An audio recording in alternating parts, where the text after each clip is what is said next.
Yeah, welcome back reading Plato. So last time we talked in the text about the idea that ideal rulers are lured back into the cage, into the cave. They don't want to rule, and that's what makes them ideal rulers. Why people who want to rule get into fights about who is going to rule or not, and this will not be an ideal city. So this fits a little bit to this meme here. Uh, Socrates in the Republic explaining his perfect city. Don't know why they put 1984 there. I mean, some people say it's fascist, right? But the question is, how can ideals actually work? So he actually gives us a guideline of education, and we look into this now. Let's see where we have been, if I'm not mistaken.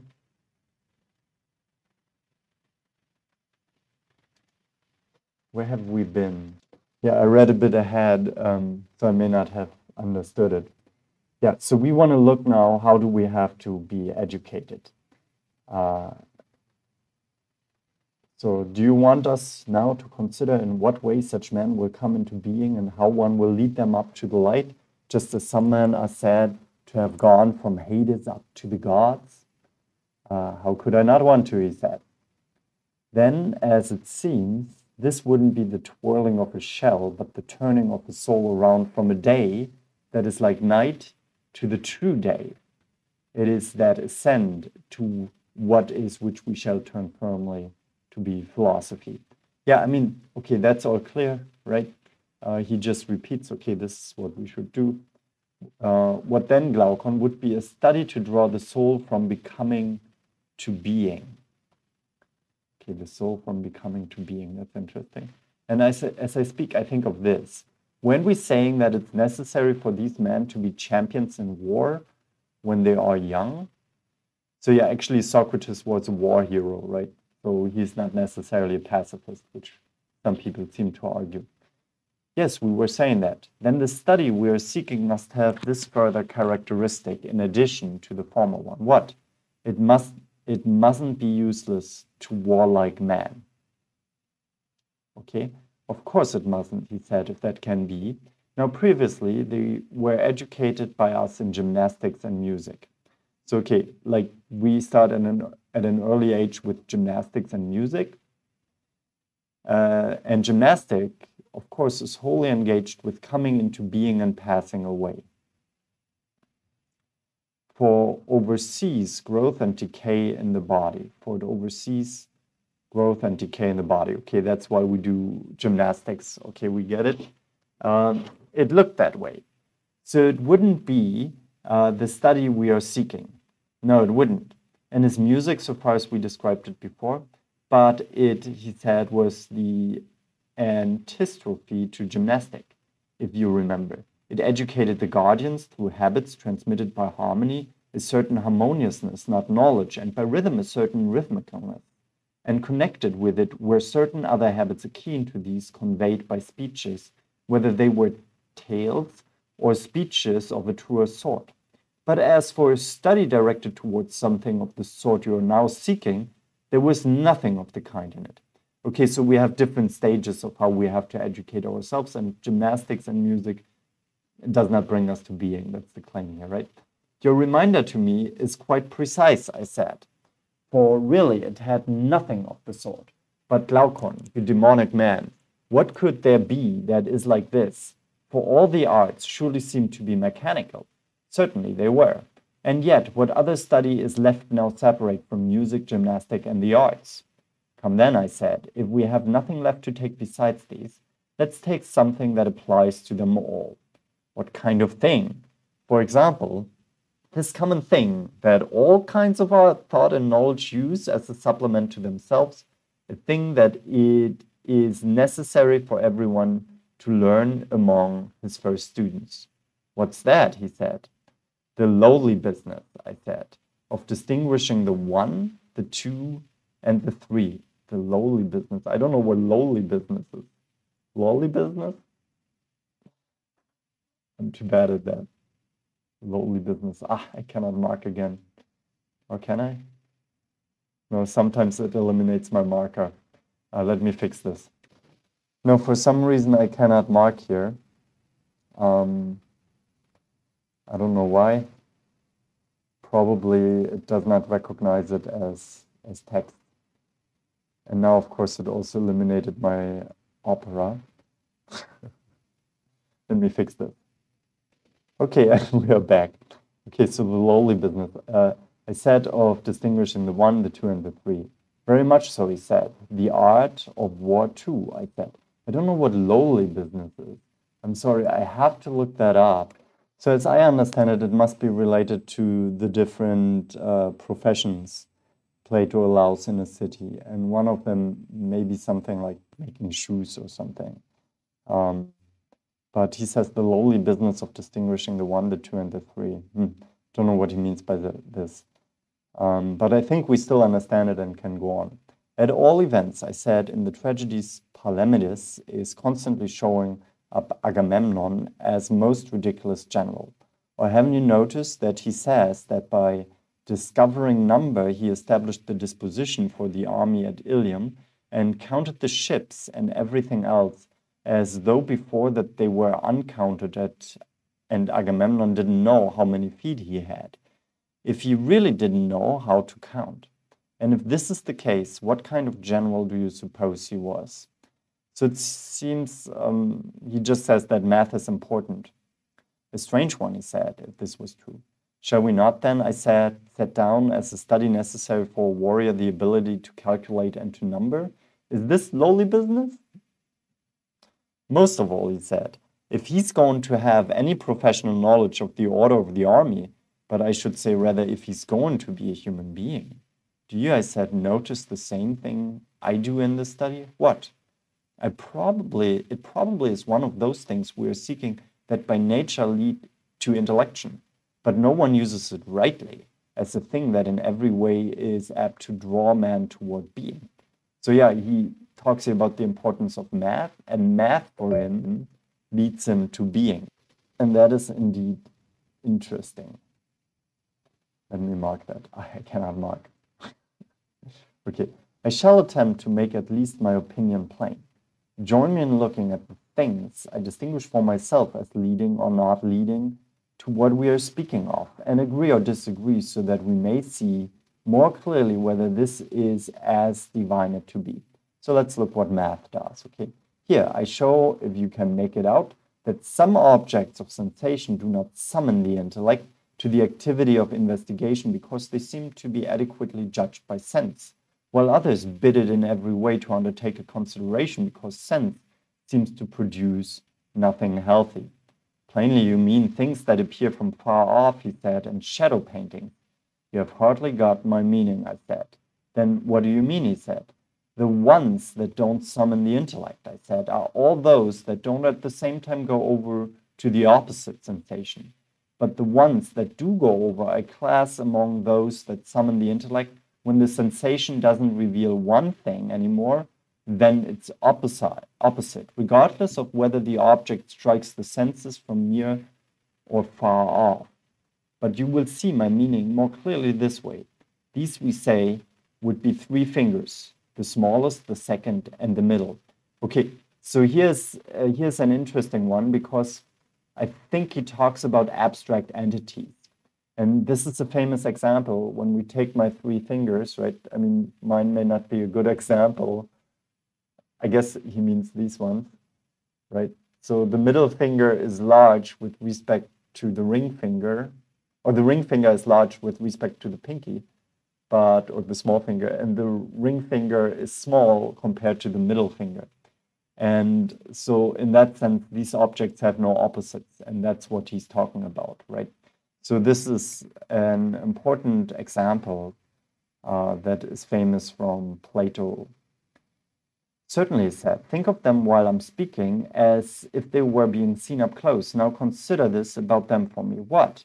Surely each of them looks equally like a finger, and in this respect, it makes no difference whether it's seen in the middle or on the extremes, whether it's white or black, or whether it's thick or thin, or anything else of the sort.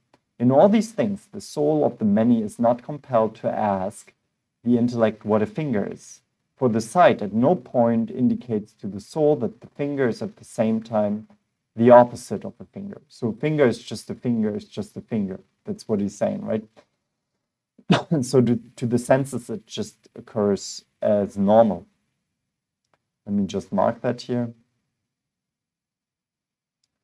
So, and the soul of the many. Yeah. No, he said, it doesn't. Then I said, it isn't likely that anything of the sort would be apt to summon or awaken the activity of the intellect. Now, it's not likely. Now, what about this?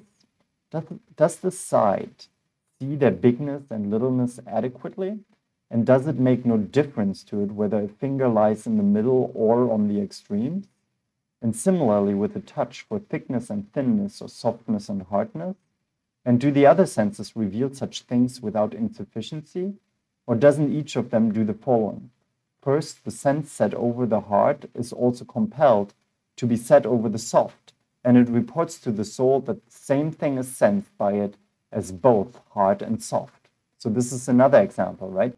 So I think what he wants to say is somehow that the soul is a distinguisher, right? And not the senses. The senses don't make it. That's what I understand so far. So it does, he said. Isn't it necessary, I said, that in such cases the soul be at loss as to what the sensation indicates by the heart, if it says that the same thing is also soft, and what the sensation of the light and the heavy indicates by the light and heavy, if it indicates that the heavy is light and the light is heavy? So we have here a lot of terms that are relative. That's what he's talking about, right? Therefore, I said, it's likely that in such cases the soul, summoning calculation and intellect first, tries to determine whether each of the things reported to it is one or two. So, like, the idea is that the inner voice of the soul is a mathematical one, I guess. If it appears to be two, won't each of the two appear to be different and to be one? Yes. Then, if each is one and both two, the soul will think the two as separate, for it would not think the inseparable as two, but as one. Right. But sight, too, saw big and little. We say not separated, however, but mixed up together. Isn't that so? Yes. In order to clear this up, the intellect was compelled to see big and little, too, not mixed up together, but distinguished, doing the opposite of what sight did. So sight sees them as one and the intellect distinguishes, right? True. Isn't it from here that it first occurs to us to ask what the big and the little are? That's entirely certain. And so it was on this ground that we called the one intelligible and the other visible. Quite right, he said. I wonder where he leads us. I cannot see that entirely. Well then, this was what I was just trying to convey in saying that some things are apt to summon thought, while others are not, defining as apt to summon it those that strike the sense at the same time as their opposites, while all those that do not are not apt to arouse intellection. Well, now I understand, he said, and in my opinion it is so. What then? To which of the two number and the one seem to belong? I can't conceive, he said. Figure it out on the basis of what was said before, I said. For if the one is adequately seen itself by itself or is grasped by some other sense, it would not draw man toward being, as we were saying about the finger. But if some opposition to it is always seen at the same time, so that nothing looks as though it were one more than the opposite of one, then there would now be need of something to judge. And in this case, a soul would be compelled to be at a loss and to make an investigation, setting in motion the intelligence within it, and to ask what the one itself is. And thus the study of the one would be among those apt to lead and turn toward the contemplation of what is. Okay, I have lost a little bit track here. I wonder how the argument works, and I wonder what is one and is many. So what I understand so far is that the soul can either take something as it is, or it can activate its intellect. And so he says the study of the one, which is distinguishing things that do not have a direct opposite in sensation. So that kind of leads them to intellect and the study of what is. So I have to read that again, to be honest.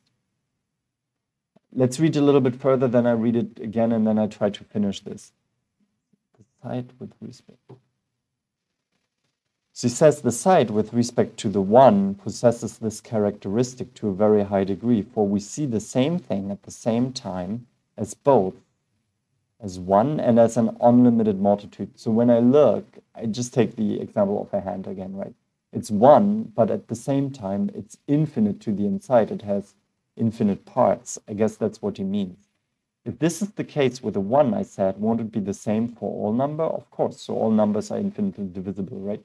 And further, the arts of calculation and number are both wholly concerned with number, quite so. Then it looks as if they lead toward truth, preternaturally so. Preternaturally. Don't know what that means, but I guess it's like, of course. Therefore, as it seems, they would be among the studies we are seeking. It is necessary for a warrior to learn them for the sake of his dispositions for the army and for a philosopher, because he must rise up out of becoming and take hold of being, or else never become skilled and calculating. So yeah, let me read the examples before again, because I haven't understood that completely, and then I wrap it up. Okay, I went over it again, and I don't understand it completely, but it seems the senses see the fingers just as fingers, no matter what they are, but somehow the intellect distinguishes whether this is big, this one is big compared to the little, or whether it's small compared to the middle finger. And so the intellect sees many things, while the senses just see oneness, I believe. Yeah, so oneness comes from the way we are constituted as sensual beings then, and the many comes from the intellect, if I understand them right. Have you understood it the same way? Yeah, maybe you let me know in the comments. To be honest, I'm not entirely sure here. But I think what we can take it to be is an argument for math and why people should study math or mathematics, in order to train the intellect and in order to turn themselves towards the light. How that turns the people towards the light will be revealed in another session. If you want to watch that, then just join this channel, give it a like. Yeah. Maybe if you watched it until here, I probably have already finished the other sessions. So you can just keep watching. Bye-bye.